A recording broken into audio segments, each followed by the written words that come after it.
آتے ہیں کہ اٹھ جاگ فریدا سدیا لوکی ویکھن جا، اٹھ جاگ فریدا سدیا تے لوکی ویکھن جا، مت کوئی بخشیا مل جاوی تے تو بھی بخشیا جا۔ بندہ اس لیے آگے پیچھے جائے کہ کوئی بخشا ہوا مل جائے نا تو بندے کی بخشش کا سامان ہو جائے۔ آپ میں سے کسی کی دعا نکل گئی، کسی کی نکاح پڑ گئی تو انشاءاللہ یہ اس حقیر کو تقصیر کا بھی بخشش کا سامان ہو جائے گا۔ اللہ کریم ہمیں آخرت کی فکر کی توفیق عطا فرمائے۔ آمین۔ یہ جتنی بھی چیلم کی، کل شریف کی اور برسی کی سالانہ کی محفل ہوتی ہیں، ان کے اندر دو باتیں یاد رکھا کریں۔ ایک تو اس بندے کے لیے دعا کرنی ہے جس کے نام کی محفل ہے، اسے دعاؤں کی بڑی ضرورت ہے، اس کے لیے دعا کرنی ہے مولا ہمارے پاس جو بھی عمل ہے اس کا ثواب اس کو دے کر اس کی بخشش فرما۔ ایک یہ بات یاد رکھنی ہے، رسم نہیں نبھانی، حاضری آپ کی لگ گئی، آپ نے اپنے دل میں دعا دینی ہے۔ اور دوسری بات کیا ہے؟ دوسری بات یہ یاد رکھنی ہے کہ کل وہ ہمارا پیارا کل تک ہمارے درمیان تھا، آج ہمارے درمیان نہیں ہے، دنیا سے چلا گیا ہے۔ ہمیں یہاں آ کر یہ یاد کرنا ہے کہ ایک دن ہم نے بھی دنیا سے جانا، ایک دن ہم نے بھی دنیا سے جانا۔ امام غزالی علیہ رحمہ فرماتے ہیں جس بندے کو آخرت اور موت یاد ہو اس بندے سے گناہ کا تصور بھی نہیں کیا جا سکتا۔ تو کیا یاد ہو؟ آخرت اور موت۔ کیا یاد ہو؟ جس بندے کو پتہ ہو آخرت میں حساب دینا ہے وہ کسی کی جائیداد ہڑپ کر سکتا ہے؟ نہیں۔ کسی کا سامان وہ چرا سکتا ہے؟ ظلمن کسی کا آسمان ہتھیا سکتا ہے؟ اسے نہیں پتا میں نے جواب دینا ہے۔ یہ ایمان کی کمزوری کی وجہ سے معاشرہ اتنا خراب ہو چکا ہے۔ اللہ کریم ایمان کی سلامتی عطا فرمائے۔ آمین۔ اور چیلم شریف وغیرہ کی محفل میں یہ بھی دعا کیا کریں اللہ کریم نے موت تو دینی دینی ہے لیکن کیا یہ چاہو موت ایمان پر ہو، کلمہ طیبہ بھی نصیب ہو، سامنے چہرہ وقت ہو، اور مصطفیٰ کریم کی ذات کے ساتھ وفا کا حق ادا کریں۔ آپ تبدیلی دیکھ رہے ہیں، تبدیلی سے کہتے ہیں چھوٹے چھوٹے بچے، ننھے ننھے بچے، چھوٹے بچے دنیا کا بھی دین کا ان کو پتہ بھی نہیں ہے، لیکن یہ بھی جب لبیک یا رسول اللہ کا نعرہ لگاتے ہیں تو ہاتھ اٹھا کر سبحان اللہ، اسے تبدیلی کہتے ہیں۔ لبیک یا رسول اللہ، لبیک یا رسول اللہ، تاجدار ختم نبوت زندہ باد زندہ باد۔ ذرا بزرگ بچے ذرا ماحول بنا دیں مت بلند آواز سے، تاجدار ختم نبوت زندہ باد زندہ باد، تاجدار ختم نبوت زندہ باد زندہ باد۔ من سب نبی جان فقتلوه، سب نبی جان فقتلوه، سب نبی جان فقتلوه، سب نبی جان فقتلوه۔ تو یہ رسالہ ثواب کی محفل کتنی اپنے اندر وزن رکھتی ہے، کتنا وزن رکھتی ہے۔ حضرت حماد مکی شرح قائد کی شرح نبراس اس کی حاشیے میں یہ روایت موجود ہے۔ حضرت حماد مکی علیہ رحمہ کہتے ہیں میں مکہ شریف کے قبرستان میں گیا، رات کا وقت تھا، میں ایک سائڈ پر سو گیا، آنکھ لگ گئی، خواب میں کیا دیکھتا ہوں، سارے قبرستان والے ایک جگہ جمع ہیں، حلقہ بنایا ہوا ہے، کوئی چیز تقسیم کر رہے ہیں۔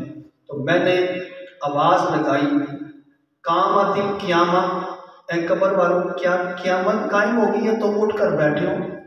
تو آگے سے ایک قبر والے نے جواب دیا ایسی کوئی بات نہیں ہے، ابھی قیامت قائم نہیں ہوئی، ابھی قیامت دور ہے، قائم نہیں ہوئی، نزدیک نہیں آئی۔ تو پوچھا تم کیوں بیٹھے ہوئے ہو اور کیا تم بانٹ رہے ہو، تقسیم کر رہے ہو؟ تو قبر والا جواب دیتا ہے کہ ہم بیٹھے ہوئے ہیں اور تقسیم کیا کر رہے ہیں، ذرا یہ بھی سنو، یہاں سے ایک اللہ کا بندہ گزرا تھا، اس نے صرف ایک مرتبہ سورہ اخلاص شریف پڑھ کر ہمیں ایصال ثواب کیا تھا، ہم اس کا ثواب تقسیم کر رہے ہیں اور پورا ایک سال ہو گیا ہے تقسیم کرنے میں، پھر بھی ثواب ختم نہیں ہو رہا۔ سبحان اللہ، کتنا نہیں؟ پورا سال، ایک سال پورا ہو گیا تو ثواب ختم۔ آپ اندازہ لگائیں جو پورے قرآن پاک پڑھتے ہیں، پورے پورے سپارے پڑھتے ہیں، اس کا ثواب کتنا جاتا ہے؟ ایک قوم ہے اسے مردوں سے دشمنی ہے، لوگ کہتے ہیں آپ دنیا سے چلا گیا، آپ دشمنی کیا رکھنی ہے؟ سیانے یہی کہتے ہیں اس قوم کو مردوں سے، جو مردوں کو کوئی نفع نہیں پہنچتا، اب تیری سنیں یا قرآن و حدیث کی سنیں، سبحان اللہ، تیری بات مانیں یا اللہ رسول کی مانیں یا اللہ والوں کی مانیں۔ اللہ والوں کو ہم نے دیکھا جب بھی بندہ کوئی دنیا سے جاتا ہے اس کے سراہنے کوئی کھڑا ہو جاتا ہے، کوئی بیٹھ جاتا ہے، رب کا قرآن شروع کرتا ہے۔ حضرت شیخ محی الدین ابن عربی علیہ رحمہ، شیخ اکبر جنہوں کہتے ہیں، شیخ اکبر وہ کہتے ہیں ایک علاقے میں ایک چھوٹا سا بچہ مشہور تھا کہ اسے کشف کا علم ہے، کشف القبور کا، یہ بھی ایک علم ہوتا ہے، بندہ کسی قبر کے اوپر چلا جائے تو قبر والا بھی اسے نظر آ جاتا ہے، قبر والے کے ساتھ جو کچھ ہو رہا ہے اسے وہ بھی نظر آ جاتا ہے۔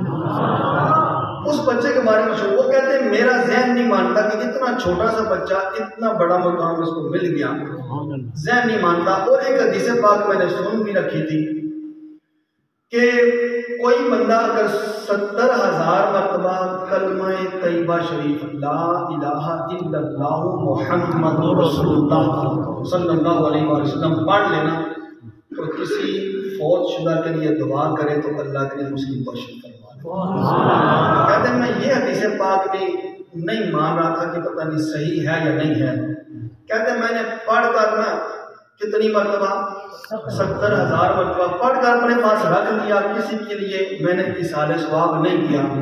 کہتے ہیں ایک اصال ثواب کی محفل میں میں اور وہ بچہ اکٹھے ہو گئے، میں اور وہ بچہ اکٹھے ہو گئے، آمنے سامنے بیٹھ کے، ابھی ختم شریف کی محفل جاری تھی تو وہ بچہ رونے لگ گیا۔ میں نے پوچھا بیٹا کیوں رو رہے ہو؟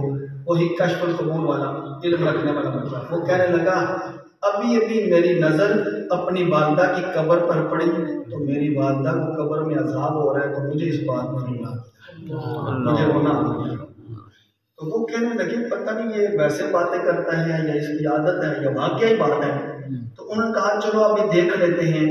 انہوں نے جو 70,000 مرتبہ کلمہ پڑھا تھا نا، دن ہی دن میں اس کی والدہ کو اصال ثواب کر دیا۔ سبحان اللہ، یہ اللہ والوں کے کام ہوتے ہیں، دل ہی دل میں اصال ثواب کر دیا۔ تو آگے سنیں، خدا کی شان ہے۔ محی الدین ابن عربی علیہ رحمہ فرماتے ہیں جو ہی میں نے اصال ثواب کیا وہ بچہ رو رہا تھا، روتے روتے ہنسنے لگ گیا، روتے روتے ہنسنے لگ گیا۔ تو میں نے اسے پوچھا کہ اب تو ہنس کیوں رہا ہے؟ وہ کہنے لگا ابھی کسی بندے نے میری والدہ کو 70,000 مرتبہ پڑھا ہوا کلمہ بخش دیا ہے، میری والدہ کی کوشش ہو گئی۔ تو محی الدین ابن عربی علیہ رحمہ فرماتے ہیں فعرفت صحت الحدیث بصحت کشفہ وصحت کشفہ بصحت الحدیث۔ سبحان اللہ، فرماتے ہیں میں نے حدیث پاک کے صحیح ہونے سے اس بچے کے کشف کے صحیح ہونے کو معلوم کر لیا، اور بچے کے کشف کے صحیح ہونے سے حدیث پاک کے صحیح ہونے کو معلوم کر لیا۔ مجھے معلوم ہو گیا بچے کا کشف بھی صحیح ہے، یہ حدیث پاک بھی صحیح ہے۔ تو آپ 70,000 مرتبہ کسی کے لیے کلمہ پڑھ سکتے ہیں کہ نہیں پڑھ سکتے؟ پڑھ سکتے ہیں۔ چلتے پھرتے میں کہتا ہوں 6 لفظ تک تو ہر بندہ بھی پڑھ سکتا ہے کلمہ، تو یہ اس کے ساتھ نیکی آپ کیا کریں۔ اللہ کریم ان کی بیٹی کی